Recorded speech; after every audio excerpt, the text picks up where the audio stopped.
Your name? Name is Arlen Anderson. Okay, and where are you from? We live here in Prattville right now. But you're from Wisconsin? Yeah, we moved here 6 months ago from Eau Claire, Wisconsin. And I was teaching at the University of Wisconsin, Eau Claire. Okay. And we'd been granted the opportunity to organize about 2 years ago, and our university overwhelmingly voted to organize. And about that same time we started going on furloughs, mandated furloughs, and we'd already had pay cut or pay freezes. Right. And we were watching the salary go down a little bit here and there. And the other thing that I was observing was that the working conditions were just getting worse and worse. In the 6 years that I was there, I would average about 30 students a class, sometimes it'd be up to about 32. And when you're teaching 4 classes as a professor, it just gets harder and harder to keep track of everybody, and you've got to minimize those assignments that really help the students learn. You can't have them write as much, you can't interact with as many of them, and it's understood that when you start getting above 20 students, the teaching quality, not the teaching quality, but the whole learning experience just starts to go in decline. Sure. But yet, the attitude from the leadership there at the university, kind of through the system, was the same mantra. We're all going to do more with less, and we're all going to provide quality this and quality that. But there was very little opportunity to provide meaningful input, and we were all willing to make the monetary sacrifices as we had to.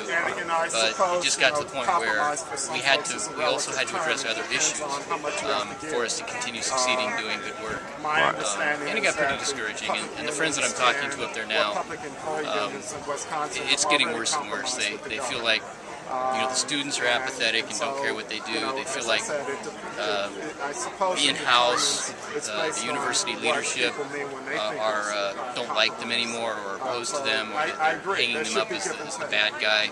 And now they feel like a lot of the public and the politicians don't like them now, except for the minority members that are trying to stand up to them.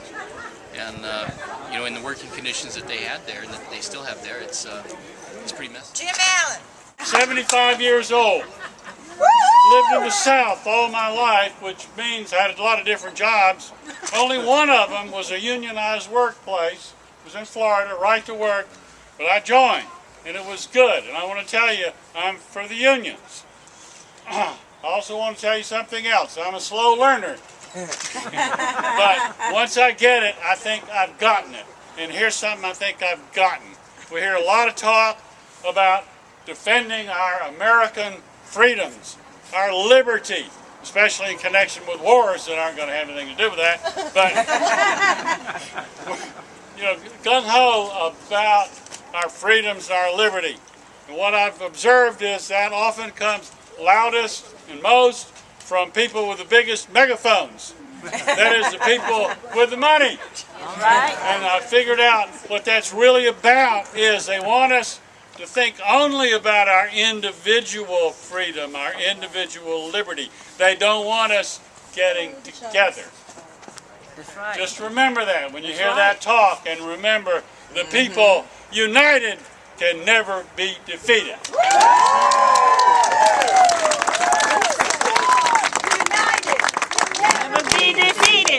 People united can never be defeated. The people united will never be defeated. All right. Okay, Reverend Dr.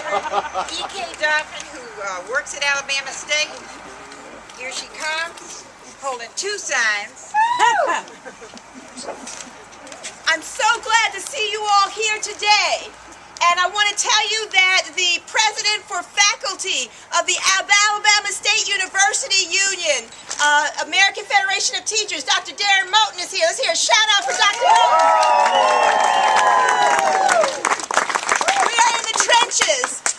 It's very interesting to have come here after being a member of AFT in California and seeing what collective bargaining and what that really means in California. It means a whole lot different than it means in a right-to-work state. I thought that meant we had the right to work in Alabama, not that it's a privilege to work in Alabama. We have to watch these funny names they make put on things that convince us to our own disinterest. We want people to be able to collectively bargain. We are wanting people to be able to do something together as a union. We just had a Emmy Award-winning photographer speak at our university who is now out of work, and he said the one decent job he had in the media was in a union house where you could get a decent wage. People are talking about, oh, the unions are bringing us down. Oh no, the unions brought us up. The unions are a counteractive measure from indentured servitude, which is one step up from slavery.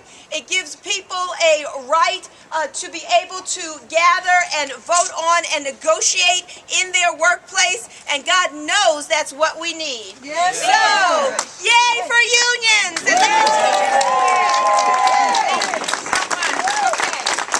Johnny Phillips. We are here. We're glad to be here. I just want to say, anybody that thinks this is only about Wisconsin needs to think again. That's right. Amen. This is only about the public workers, need to think again. That's right. The Republican House of Representatives in Washington this week tried to pass a budget-cutting bill that would defund the National Labor Relations Board from now till September, to the end of the fiscal year. Luckily, enough of those Republicans voted with the Democrats, and that amendment got voted out. Thank you! What's going on in Wisconsin is scary. We sat down here, and I guess we were kind of lackadaisical because we are a right-to-work state. And we sat here in January and let this legislature pass an ethics bill. Oh, yeah. That bill had about as much to do with ethics as the one in Wisconsin has to do with the budget. Eliminating the middle class. The people think the unions have served their purpose. And we needed them back then. We don't need them now. We got laws to protect us now. Look at what's happening in these state legislatures, and how long do you think those laws are going to be there if we're not there to fight for them? So support the people in Wisconsin. Reverend Jack, I'm going to murder this one too, Zillman. But I've been in the movement essentially all my life. I met Dr. King in '56 at Dexter Avenue Baptist Church. That's a long time ago. Montgomery boycott was just ending. I went to his church in 1960. It was for my first, I was arrested the first time in the movement in 1960 with Dr. King in a march over there. Unfortunately, they put me in the white part of the jail, which was the luxury side. And he came away with 2 broken ribs just because of what I was. But that's okay. They healed, and I got stronger. I've been arrested 18 times in the movement. Woo! Yay! And I'm getting the jailhouse itch, I'll tell you that right now. What has happened now is more drastic than anybody is telling us. I studied under Milton Friedman at the University of Chicago in economics. He is the one who gave us what is called, what Gore nicely called, Reaganomics. It's neoliberalism, and that's because Adam Smith was considered a liberal. He got it. He literally got it, and we said it to him. He got it from Mussolini and Hitler. Economics that we have right now is economics of fascism. Truly, we need to say it. And this is what they're trying. They're just trying to destroy the unions. That's what Hitler did. They used racism of one sort or another, sectarianism of one sort or another. It was Jews to Hitler, it's Muslims today. There is no difference from their point of view. Whoever they can get, they'll get to divide us and destroy the working classes. We've got to fight and be ready to do it, or you're going to die without any representation. That's right. That's right. Libya and Egypt in the press. Our fight in Wisconsin is no less. We got to make the average Alabamian who has been brainwashed understand that everybody ought to have a right to a contract for their labor. It's not about money, it's about rights.